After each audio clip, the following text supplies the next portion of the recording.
kenapa kakak nggak lanjut sekolah? Tidak ada biaya. Tidak ada biaya.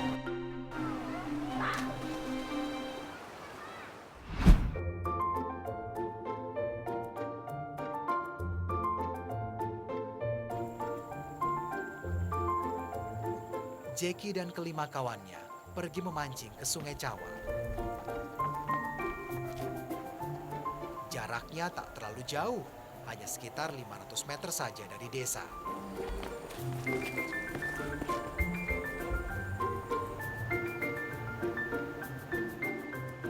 Kegiatan memancing tak sekedar untuk mengisi waktu, karena hasilnya untuk tambahan lauk makan. Alat pancing yang dibawa sederhana saja, hanya bermodalkan batang lidi, tali pancing, dan kailnya. Cacing tanah dijadikan umpannya. Jadi nantinya mereka akan mencari ikan-ikan kecil yang akan dijadikan lauk di rumah mereka gitu. Jadi mereka sepulang sekolah akan membawa lauk ini untuk ke rumahnya untuk ayah, ibu, dan juga kakak-kakaknya nanti. Bagi anak-anak desa Cawang, mudah saja memasang kail di umpan. Tapi buat saja, gampang-gampang susah ternyata.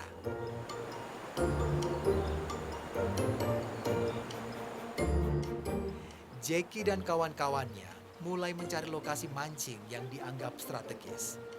Tidak di bagian sungai yang deras, karena target mereka adalah ikan-ikan kecil yang berkeliaran di bagian sungai yang tenang. Sementara yang lain sibuk memancing, sahabat Jeki yang bernama Pep mencari-cari sejenis tanaman tertentu untuk membersihkan kacamata renangnya.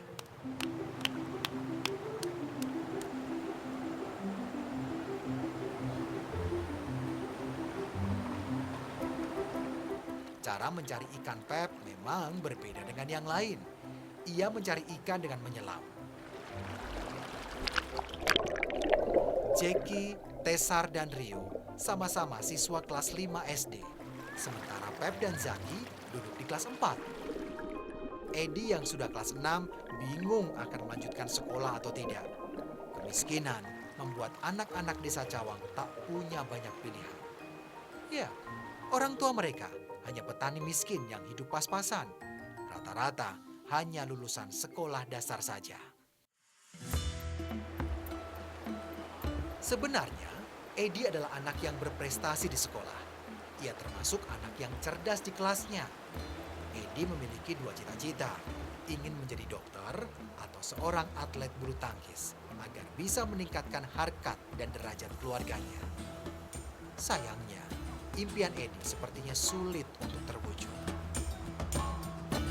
Waktu dulu kenapa kakak nggak lanjut sekolah? Tidak ada biaya. Tidak ada biaya. Memang mahal kak SMP? Mahal ya? Lalu apa yang kakak kerjakan di rumah itu? Tidak ada. Tidak ada. Masa anak-anak memang masa yang membahagiakan.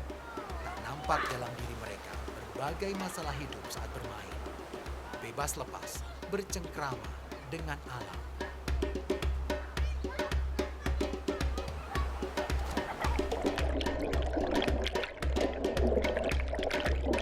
Jika anak-anak yang lain asik bermain air, Pep terus saja fokus mencari ikan buruannya.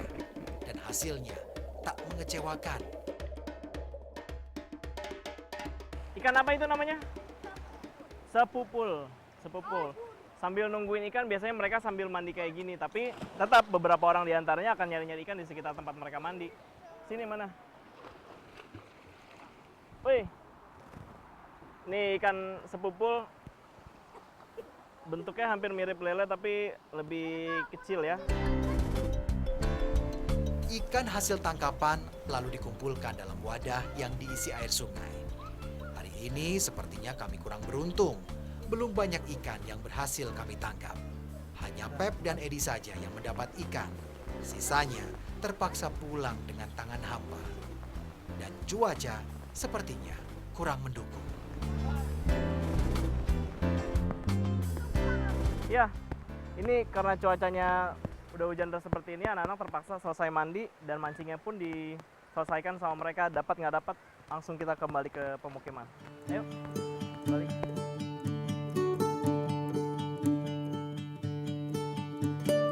Wilayah Desa Cawang berada di ketinggian 800 sampai 900 meter di atas permukaan laut. Tanahnya terbilang subur, cocok ditanami berbagai tanaman sayur dan buah.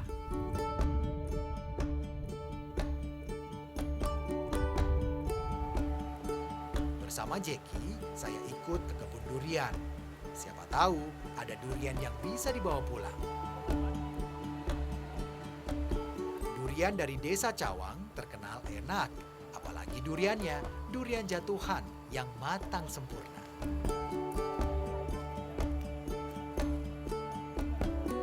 Lumayan, setelah beberapa waktu mencari-cari, saya dan Jeki mendapat 3 buah durian yang cukup besar untuk dibawa pulang. Kami merasa beruntung.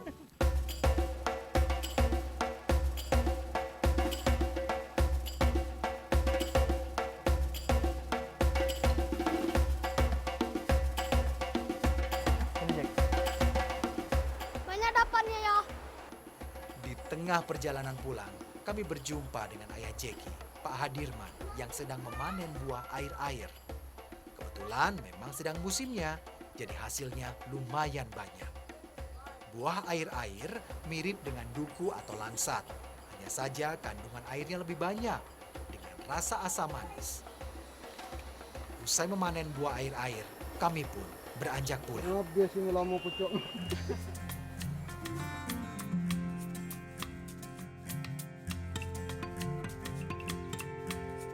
Nggak dapat ikannya.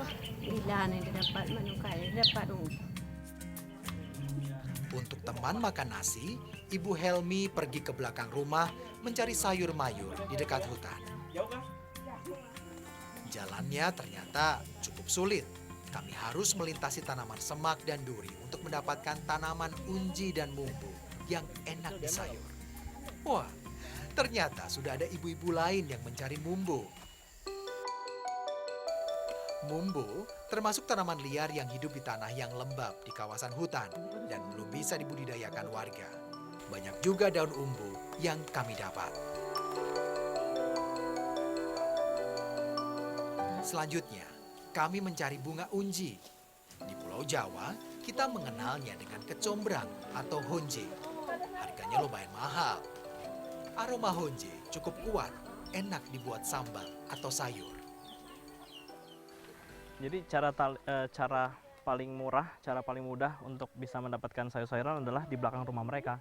Ada kebun, ada hutan, dan apapun bisa diambil sebenarnya seperti jenis rumput-rumputan ataupun ini namanya daun mumbo dan ini adalah bunga unji. Jadi bunga dan daun ini akan dibikin sayuran nantinya di rumah mereka.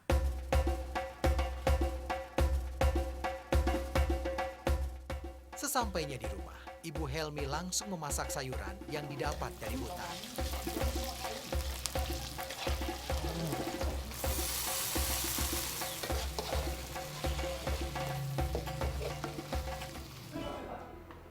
Rumah tempat Pak Hadirman sekeluarga tinggal masih sangat sederhana. Dindingnya terbuat dari kayu, beratapkan seng. Beberapa bagian bahkan belum ada dindingnya. Pak Hadirman memiliki 3 orang anak. Jeki adalah yang paling kecil. 2 orang kakak Jeki putus sekolah karena kesulitan biaya. Kalau yang kedua itu berhenti dulu. Berapa lama itu? Kalau tidak salah 1 tahun. 1 tahun. Karena apa berarti? Karena faktor biaya ya. Semangat anak-anak Pak Hadirman untuk terus bersekolah memang luar biasa. Balik ke sini nggak sih, Pak? Sayang rasanya jika mereka harus berhenti bersekolah. Lalu, bagaimana dengan masa depan Jeki? Tapi kalau dia nantinya, Pak, jadi Ya. atlet, setuju? Ya setuju. Karena aku kan hobi juga di bidang olahraganya. Tak banyak yang disajikan keluarga Hadirman untuk menjamu saya. Bagaimanapun, saya bersyukur bisa merasakan ketulusan dalam kesederhanaan mereka. Sayur daun mumbo ini banyak sekali dikonsumsi sama masyarakat di sekitar Desa Cawang. Rasanya seperti daun singkong tapi lebih berlendir dan juga agak berminyak gitu. Dan rasanya juga agak-agak asing di lidah saya. Tapi ini yang jadi alternatif warga untuk bisa makan sayur-sayuran Unji, Mumbo, dan semua yang ada di sekitar rumah ya Pak. Semua yang ada di sekitar rumah itu jadi alternatif mereka untuk mencari lauk dibandingkan mereka harus membeli. Kemiskinan memang menjadi problem utama mayoritas warga di Desa Cawang. Kemiskinan seakan menjadi lingkaran setan yang terus saja terjadi. Sulit rasanya keluar dari kemiskinan jika untuk mengakses pendidikan saja tak ada biaya. Alhasil, anak-anak dari Desa Cawang tak punya banyak pilihan. Berarti kalau setiap hari makan gitu, yang perlu mengeluarkan uang tuh berarti apa? Apa aja? Untuk 1 minggu beli beras. Beras saja. Lauk-lauknya enggak? Lauk masih ada, kadang beli kola sedikit, Beli kol. Oh, yang sayur-sayur yang nggak ada di sini ya, jarang ya. beli minyak goreng. Tapi sisanya berarti mau nggak mau cari sayuran di sekitar sini. Yo.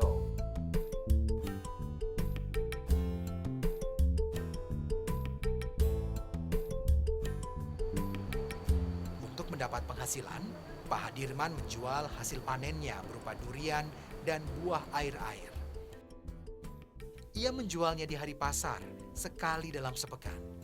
Lokasi pasar tak jauh dari tempat tinggal mereka. Desa Cawang adalah penghasil durian terbaik di Kabupaten Seluma. Harganya pun murah, sekitar Rp15.000 saja per buahnya.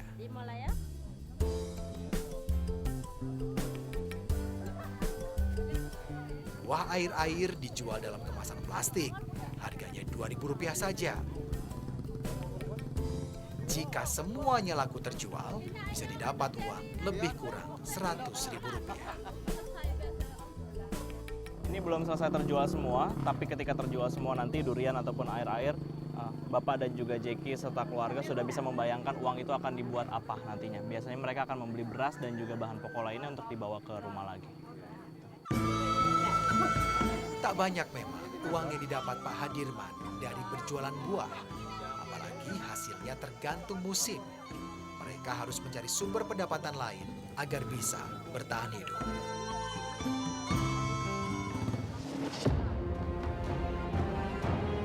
Ketika hari pasar usai, tinggal buah air-air saja yang tersisa.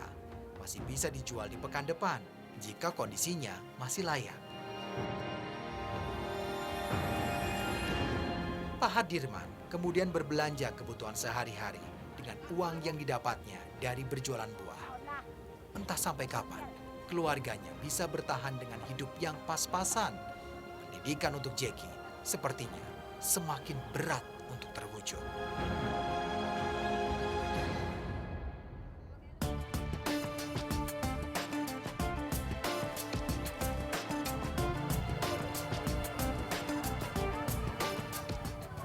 Oke, kita balik ke rumah. Terjadi di banyak daerah, akses jalan yang buruk berdampak kepada kehidupan ekonomi bagi sebuah masyarakat desa. Tapi tidak hanya itu, kehidupan kesehatan dan juga pendidikan menjadi aspek yang paling terdampak.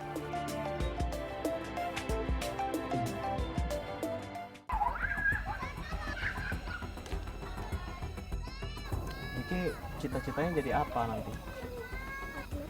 Atlet aja? Atlet apa? Ada cita-cita lain nggak?